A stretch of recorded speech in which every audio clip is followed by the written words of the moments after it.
الصلاة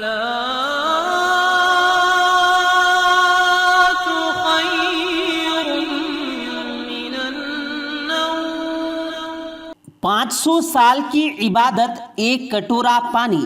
بنی اسرائیل میں ایک بہت ہی عابد شخص تھا جس نے اپنے بیوی بچوں کو چھوڑ کر رہبانیت اختیار کر لی اور سمندر میں ایک چٹان پر چھپر بنا کر اللہ کی عبادت میں مصروف ہو گیا۔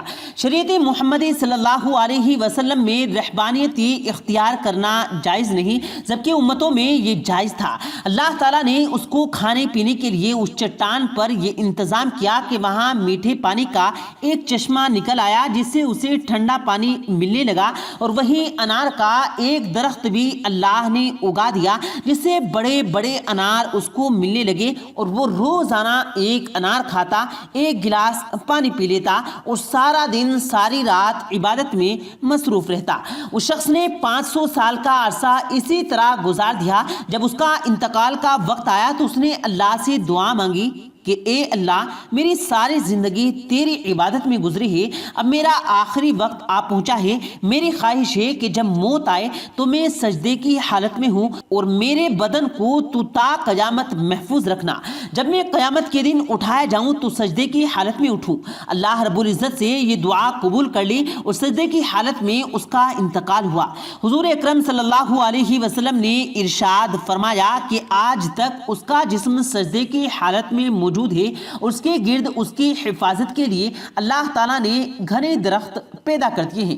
لوگ اس جگہ جاتے ہوئے گھبراتے ہیں۔ اگر لوگوں کی پہنچ اس مقام تک ہو جاتی ہے تو وہ مقام پوجا پاٹ کا مرکز بن جاتا۔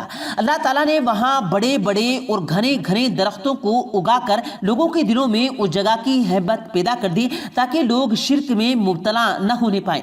نبی کریم صلی اللہ علیہ وسلم نے فرمایا کہ مرنے کے بعد بارگاہ الہی میں جب اس کی پیشی ہوئی تو اللہ تعالیٰ نے ارشاد فرمایا کہ میرے بندے، میں نے تجھے بخش دیا، اور ملائکہ کو حکم دیا کہ میرے اس بندے کا نام جنت کے اعلیٰ مقام میں لکھ دو۔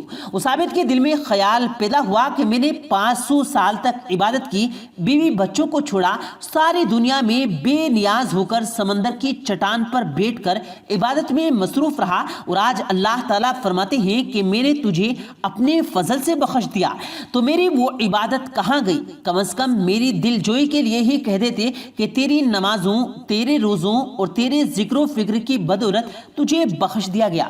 بلکہ اس قدر عبادت تو ریاضت کے باوجود بھی کہا جا رہا ہے کہ ہم نے اپنے فضل سے تجھے بخش دیا، گویا میری ساری عبادت بیکار گئی۔ اللہ رب العزت جو دلوں میں پیدا ہونے والے خیالات کو بھی جانتا ہے، اس نے فرشتوں کو حکم دیا کہ بجائے جنت کی طرف لے جانے کے اسے جہنم کی طرف لے جاؤ، لیکن اسے جہنم میں داخل مت کرو، بلکہ اسے جہنم کے 5 میل کے فاصلے پر رکھو جہاں پر اسے جہنم کی آگ کی تپش اسے شدت سے محسوس ہو۔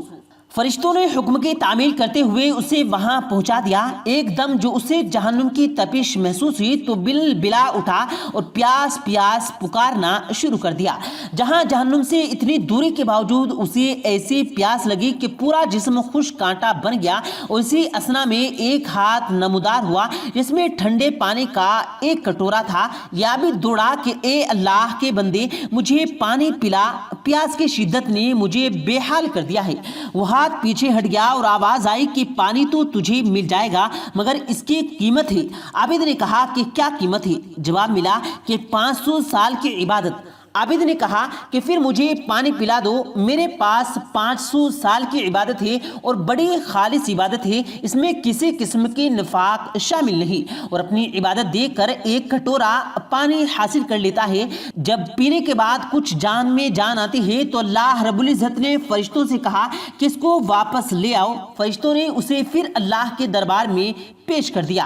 اللہ کریم نے فرمایا کہ اے میرے بندے، اب 500 سال کی عبادت تو نے پانی کے ایک کٹورے کے بدلے میں دے دی، لیکن دنیا میں تو 500 سال تک جو چشمے کا ٹھنڈا پانی پیتا رہا اس کا حساب دے۔ سمندر کی چٹان پر میں نے تیرے لیے انار کا جو درخت لگا دیا تھا اور تو جو 500 سال تک اس کا پھل کھاتا رہا اس کا حساب دے۔ تو نے دنیا میں میرے پیدا کردہ ہوا کے جتنے سانس لیے ان کا حساب دے، ان کے بدلے میں تیرے پاس کتنی عبادت تھی۔ ہم نے تجھے صحت دی، دیکھنے کو آنکھیں دی، سننے سننے کو کان دیے، اس کے علاوہ ان گنت نعمتیں میں نے تجھے عطا کی، ان تمام نعمتوں کے بدلے میں کتنی نمازیں، کتنے روزے، کتنے نوافل لے کر آئے ہیں۔ تو نے 500 سال تو اگر عبادت کی تو اس عبادت کے لیے میں نے ہی تجھے طاقت اور ہمت عطا کی تھی، اس طاقت کے بدلے میں کتنی عبادت تیرے پاس ہے۔ تجھے عبادت کرنے کی طاقت ہم نے دی، ارادہ ہم نے دیا، توفیق ہم نے دی، دانا پانی ہم نے دیا، اور پھر بھی تجھے یہ دعویٰ ہے کہ میں نے بہت کچھ کیا اور آج اس کا بدلہ چاہتا ہے۔ ارے وہ تو نے سب کچھ ہماری مہربانی سے کیا، بتا تو نے اپنی طرف سے کیا کیا ہے، اگر ہے تو پیش کر۔ یہ سن کر عابد لرز گیا اور بارگاہ الہی میں عرض کیا، یا اللہ، بے شک نجات آپ کے فضل سے ہوتی ہے، کسی کے عمل سے نہیں ہوتی۔ عمل کی تو یہ قدر و قیمت ہے کہ 500 سال عبادت کرے اور بس ایک کٹورا پانی پی لے۔ خواتین و حضرات، اس واقعے میں یہ نصیحت پوشیدہ ہے کہ انسان کو اپنی عبادت و ریاضت پر مغرور نہیں ہونا چاہیے۔ اگر انسان کسی قدر عبادت کر لیتا ہے تو اسے اپنا کمال نہ سمجھے، بلکہ اللہ تعالیٰ کا فضل و کرم سمجھے کہ اس نے اسے اپنے دربار میں آنے کی توفیق عطا کی ہے۔ آپ نے دیکھا کہ 500 سال کی عبادت دھری کی دھری رہ گئی اور نجات کا ذریعہ اللہ کا فضل قرار پایا۔ اللہ کے فضل کی علامت انسان کا نیک عمل ہے۔ نیک اعمال اس حقیقت کو ظاہر کرتے ہیں کہ اس شخص پر اللہ تعالیٰ کا کتنا فضل ہے، ورنہ اسے ہماری عبادت کی ضرورت نہیں۔ عبادت ہم اپنی بہتری کے لیے کرتے ہیں، بے شک اللہ بے نیاز ہے۔ پیارے دوستو، اللہ پاک سے دعا ہے اللہ پاک ہم سب کو صحیح راستے پر چلنے کی توفیق دے اور صحیح کاموں کے کرنے کی توفیق عطا فرمائے، آمین اللہم آمین۔ پیارے دوستو، امید کرتے ہیں آپ کو آج کی ہماری یہ ویڈیو ضرور پسند آئی ہوگی۔ اگر آپ کو یہ ویڈیو پسند آیا ہو تو اس ویڈیو کو دل سے لائک کریں اور زیادہ سے زیادہ لوگوں تک اس ویڈیو کو ثواب کی نیت سے شیئر کریں، اور اس ویڈیو کے بارے میں آپ کی کیا رائے ہے کمنٹ سیکشن میں اپنی رائے کا اظہار ضرور دیں، اور مزید اسی طرح کی روز کی ویڈیو پانے کے لیے ہمارے چینل کو ضرور سبسکرائب کریں۔ ملتے ہیں پھر ایک نئی ویڈیو کے ساتھ، تب تک کے لیے اللہ حافظ۔